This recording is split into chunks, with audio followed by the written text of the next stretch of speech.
જય શ્રી કૃષ્ણ મિત્રો, આ વિડીયોમાં વાત કરીશું દિવાળીની સાફ સફાઈ કરતી વખતે કઈ બાબતો ધ્યાનમાં રાખવી જોઈએ જેથી મા લક્ષ્મી પ્રસન્ન થઈ ઘરમાં પ્રવેશ કરે। આમ તો દરેક બહેનો શરદ પૂનમ પછી દિવાળીની સાફ સફાઈ શરૂ કરી દેતી હોય છે, પરંતુ ઘણી બહેનો કે જે નોકરી કે કોઈ કારણસર સાફ સફાઈ કરવામાં મોડી પડે છે, પરંતુ રમા એકાદશી સુધીમાં ઘરની સાફ સફાઈ કરી લેવી જોઈએ।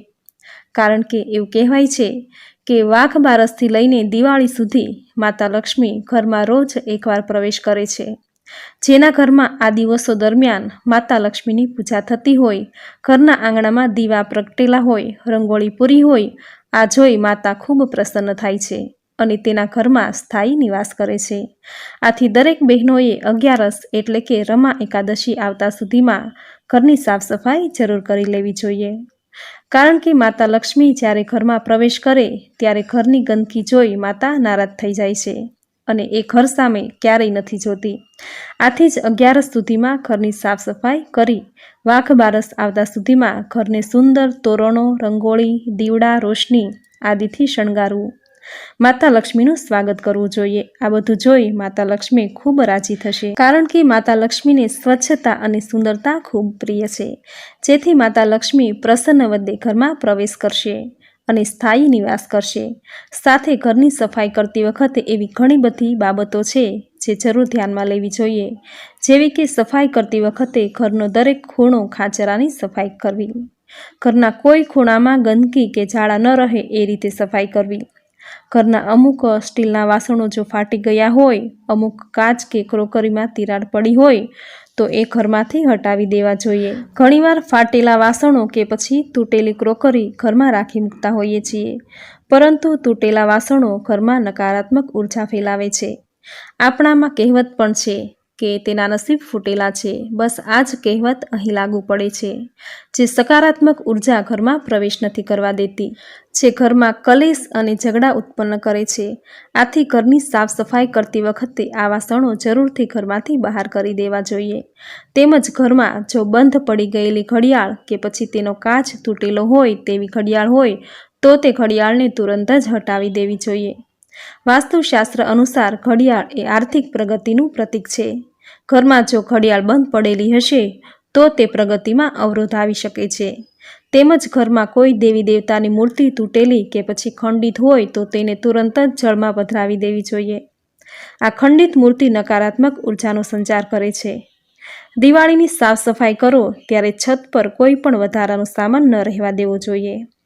ન પહેરતા હોય તેવા ફાટેલા પગરખાં કે ચપ્પલ દિવાળીની સાફ સફાઈ કરો ત્યારે પણ દૂર કરી દેવા, કારણ કે ફાટેલા પગરખાં કે ચપ્પલ નકારાત્મક અને ખરાબ નસીબ લાવે છે। ઘરમાં પરિવારજનોની કે પછી બાળકોની તૂટેલી તસવીર હોય તો એ તુરંત જ ઘરની બહાર કાઢી દેવી। વાસ્તુશાસ્ત્રના મત અનુસાર તૂટેલી તસવીર એ નકારાત્મકતા લાવે છે।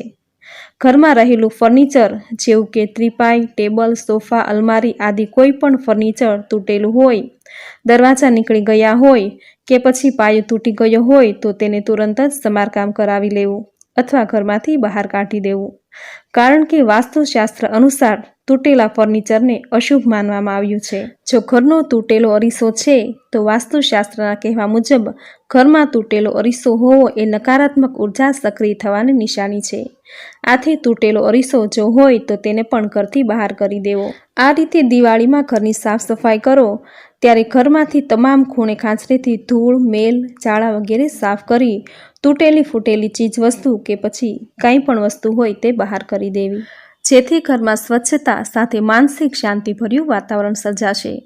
આથી માતા લક્ષ્મી પ્રસન્ન વદે ઘરમાં પ્રવેશ કરી સ્થાયી નિવાસ કરશે।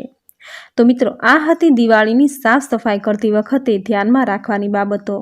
હવે વાત કરીશું દિવાળીના શુભ દિવસો એટલે કે વાઘ બારસથી લઈ લાભ પાંચમ સુધી ઘરમાં સાફ સફાઈ કરવા વિશેની જ્યોતિષશાસ્ત્ર શું કહે છે। તો જ્યોતિષશાસ્ત્રના કહેવા અનુસાર આ દિવસોમાં ઘરની સાફ સફાઈ કરતી વખતે અમુક નિયમોનું પાલન કરવું જોઈએ, કારણ કે દેવી લક્ષ્મી એ સંપત્તિની દેવી છે અને તે ચંચળ છે, એક જગ્યાએ નથી રહેતી, તે આવતી જતી રહે છે। આથી ઘરમાં આવતા જતા પ્રવાહની સાથે માતા લક્ષ્મીનો આવવા જવાનો સંચાર જોડાયેલો છે। તો દિવાળીના આ શુભ દિવસોમાં માતા લક્ષ્મી રોજ આપણા ઘરે આવે છે, આ શુભ દિવસોમાં રોજ સવારે ઘરની સાફ સફાઈ કરવી, રંગોળી કરવી, દીવડા કરવા, આ બધું જોઈ માતા પ્રસન્ન થશે અને ઘરમાં પ્રવેશ કરે છે. પરંતુ જે વ્યક્તિ સંધ્યા સમયે ઘરની સાફ સફાઈ એટલે કે કચરો વાળે છે તો માતા લક્ષ્મી નારાજ થઈ ત્યાંથી જતી રહે છે. આથી સંધ્યા પછી ઘરમાં ક્યારેય પણ સાવરણીથી કચરો ન કાઢવો જોઈએ. સાંજે જમ્યા બાદ થોડું ગંદુ થાય અથવા કોઈ કારણસર કચરો વગેરે થાય તો તેને સાવરણીથી ન વાળતા કપડાથી સાફ કરવું અથવા તો એ કચરાને ઘરની બહાર ન મૂકવો, પરંતુ ઘરના એક ખૂણામાં રાખી મૂકવો. બીજા દિવસે સવારે તેને બહાર કાઢી લેવો. આ પરંપરા વર્ષોથી ચાલતી આવી છે. આપણા વડવાઓની પણ આ જ પ્રથા હતી કે સંધ્યા પછી કચરો ક્યારેય બહાર ન કાઢતા, જેને એક ખૂણામાં ભેગો કરી રાખતા અને બીજા દિવસે સવારે તેને બહાર કાઢતા.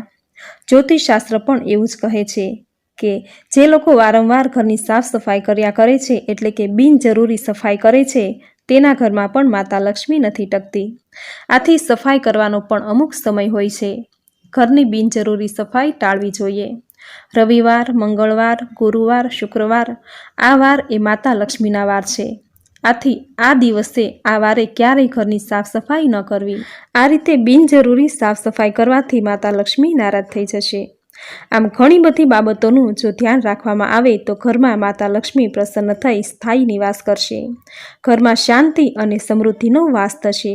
તો મિત્રો, આ હતી દિવાળીમાં ઘરની સાફ સફાઈ કરતી વખતે કઈ બાબતોનું ધ્યાન રાખવું, તેમજ રોજિંદા જીવનમાં પણ સાફ સફાઈની અમુક બાબતોનું ધ્યાન રાખવામાં આવે તો માતા લક્ષ્મી પ્રસન્ન થઈ ઘરમાં સુખ, સમૃદ્ધિ અને સૌભાગ્યનું વરદાન આપશે. તો મિત્રો, આ હતી દિવાળીમાં ઘરની સાફ સફાઈ કરતી વખતે કઈ બાબતોનું ધ્યાન રાખવું, તેમજ રોજિંદા જીવનમાં પણ ઘરની સાફ સફાઈ અંગેની જ્યોતિષ જાણકારી, જેનું વિશેષ પાલન કરવામાં આવે તો મા લક્ષ્મી પ્રસન્ન થઈ ઘરમાં સુખ, સમૃદ્ધિ અને સૌભાગ્યનું વરદાન આપશે. તો મિત્રો, આજની આ સુંદર માહિતી જેમાંથી તમને જરૂર કંઈક નવું જાણવા કે નવું શીખવા મળ્યું હશે તો વિડીયોને લાઇક કરી કોમેન્ટમાં જય મા લક્ષ્મી જરૂર લખજો. તેમજ દિવાળી દરમિયાન કરવામાં આવતી ઘરની સાફ સફાઈ અંગેના તમારા મંતવ્ય કોમેન્ટમાં જરૂર જણાવજો. ચેનલ પર નવા છો તો ચેનલ સબસ્ક્રાઈબ કરી બાજુમાં બેલ આઇકન જરૂર પ્રેસ કરી દેજો. આવી જ નવી ધાર્મિક માહિતી, નવા ધાર્મિક વિડીયો સાથે ફરી મળીશું. ત્યાં સુધી આપ સૌને મારા જય શ્રી કૃષ્ણ.